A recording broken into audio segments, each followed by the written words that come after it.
বাংলাদেশের আজকের এই প্রেক্ষাপট যেটি আমরা সবাই জনগণ মিলে উপভোগ করছি, রাজনৈতিক সংস্কৃতিতে সুন্দর একটা পরিবেশ আমরা এখন পাচ্ছি।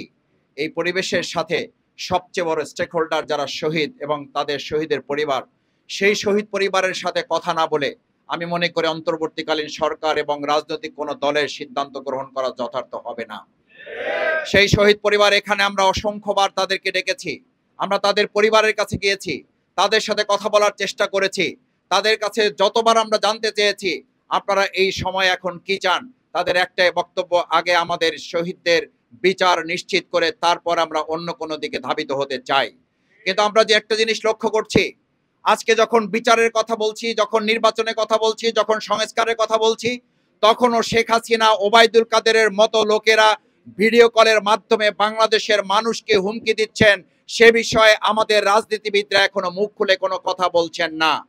এটা দেশের মানুষের মধ্যে সন্দেহ সংশয় তৈরি হচ্ছে, তাদেরকে কথা বলার জন্য হয়তো আমরাও তাদেরকে কেউ কেউ উস্কে দিচ্ছি কিনা।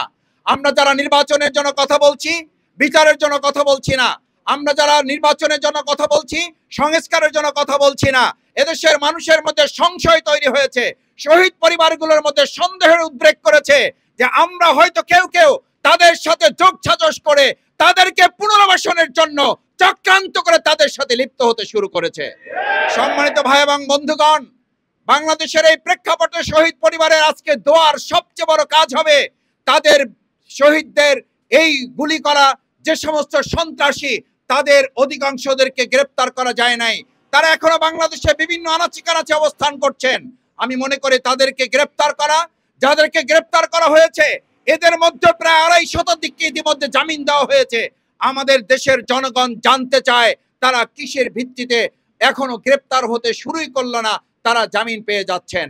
সম্মানিত ভাই এবং বন্ধুগণ, আসুন বিচার, সংস্কার, পিআর পদ্ধতিতে নির্বাচন, স্থানীয় নির্বাচনের মাধ্যমে বর্তমান সরকারের সক্ষমতা, নাগরিক সুবিধা নির্ধারণ করে এবং আগামী দিনে জাতীয় সংসদ নির্বাচনের সুষ্ঠু লেভেল প্লেইং ফিল্ড তৈরি হয়েছে কিনা তার নিশ্চয়তার জন্য স্থানীয় নির্বাচন নিশ্চিত করার পরেই কেবল আমরা চাই জাতীয় সংসদ নির্বাচন অনুষ্ঠান সুষ্ঠুভাবে লেভেল প্লেইং ফিল্ড, আমি আমার ভোট যাকে খুশি তাকে দেব, এই পরিবেশ নিশ্চিত হবে তখন যখন আমরা একটা স্থানীয় নির্বাচনের মাধ্যমে এরকম একটা কেস আমরা নির্ধারণ করতে পারবো। আমি আমাদের ভাই এবং বন্ধুদের অনুরোধ করতে চাই, দেশের জনগণের সাথে কাঁধে কাঁধ মিলিয়ে আমরা আগামী দিনে সেই পরিবেশ নিশ্চিত হলেই কেবলমাত্র আমাদের জনগণের সুষ্ঠু নির্বাচন আমরা উপহার দেব, সেই প্রত্যাশা ব্যক্ত করে এ পর্যায়ে সংক্ষেপে কথা বলার জন্য অনুরোধ করছি। এখানে বিএনপি একটু আপত্তি করে দুইটা কারণ। একটা কারণ হচ্ছে তারা ধরে নিয়েছে এবার তারাই ক্ষমতায় যাবে। কি করে নিছে? ধরেই নিছে।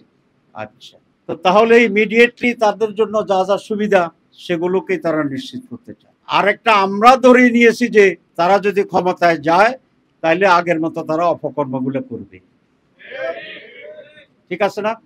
তাহলে তো আমরা কোনো পক্ষ থেকে প্রতিনিধি নিয়োগের কথা বলছি না, আমরা নিরপেক্ষ নিয়োগের কথা বলছি। তাহলে আমি যদি নিরপেক্ষ নিয়োগকে সমর্থন করি, আমার ভিতরে যদি খারাপ নিয়ত থাকে, বদ নিয়ত না থাকে, তাহলে আমি কেন এটা আপত্তি করি? আর আগামী নির্বাচনে কে ক্ষমতায় যাবে এটা কি নির্ধারিত হয়েছে? তাহলে যারা এটা বলতে চান যে আমরাই যাব, তাহলে বোঝা গেল ওরা হাসিনা মার্কার একটা নির্বাচন করার চিন্তা করতেছে। আগামী নির্বাচনে ক্ষমতায় যাবে জনগণ। জনগণ যাকে ভোট দেবে তারাই ক্ষমতায় যাবে। 3-4 দিন আগে একটা জনসভা হয়েছে, সেই জনসভায় জামাত ইসলামীও গিয়েছে, অন্যান্য ইসলামের দল গিয়েছে, কিছু অন্যান্য দল গিয়েছে। এতে করে তাদের ভিতরে দেখলাম যে খুবই রিয়াকশন আছে। রিয়াকশনের তো কোনো কারণ নেই। আমরা মিটিং করতে পারবো না, মিটিং কি শুধু এক দলই করবে? এগুলাই তো সিমটম। এখনো লক্ষণ দেখা যায় যে আবার স্বৈরাচারী আচরণ করার মানসিকতার দল এখনো বাংলাদেশ থেকে নিঃশেষ হয় নাই। এই জন্য জনগণও খুব সিরিয়াস, কারণ এই আন্দোলনের আরেকটি পজিটিভ ফসল হচ্ছে মানুষ আগের চেয়ে সচেতন। মানুষ দেখে যে আমাদের চেয়ে বেশি জানে। এর কারণ হচ্ছে 4 ঘন্টা তো আমরা একটা ঘরের ভিতরে আলোচনা করতেছি, বাইরে তো 4 ঘন্টা দেখতেছে আমাদেরকে। People is more concern. প্রত্যেকটি বিষয় কমেন্টস দেখবেন। আগামী নির্বাচন সুস্থ হইতে হবে, সঠিক হইতে হবে, নিরপেক্ষ হইতে হবে, লেভেল প্লেইং ফিল্ড পূর্বাহ্নেই এটাকে নির্ধারণ করতে হবে, নিশ্চিত করতে হবে। আর না হলে বাংলাদেশ এক কঠিন পরিস্থিতির মোকাবেলা করতে হবে। আমি অত্যন্ত দৃঢ়ভাবে এই বিশ্বাস করি, কঠিন পরিস্থিতি মোকাবেলার জন্য এদেশের মানুষ প্রয়োজনে আরেকবার লড়াই করবে। এক স্বৈরাচার যেমনি গেছে, এই লড়াই আরো স্বৈরাচার যারা চিন্তা করবেন স্বৈরাচার হওয়ার, তারাও বিদায় নিতে বাধ্য হবে। জনতার আকাঙ্ক্ষা প্রতিষ্ঠিত হবে, মানুষের জন্য উপযোগী বাংলাদেশ তৈরি হবে এবং সেই বাংলাদেশে আবার নতুন করে এদেশের মানুষ মুক্ত বাতাসে নিঃশ্বাস নেবে, স্বাধীনভাবে মাথা উঁচু করে দাঁড়াবে, নিজের আত্মপ্রত্যয় নিয়ে আমরা একটি সার্বভৌম বাংলাদেশ গড়ে তুলব, যেখানে একটি কল্যাণ রাষ্ট্রের ধারণায় একটি সমাজ পরিবর্তন হবে।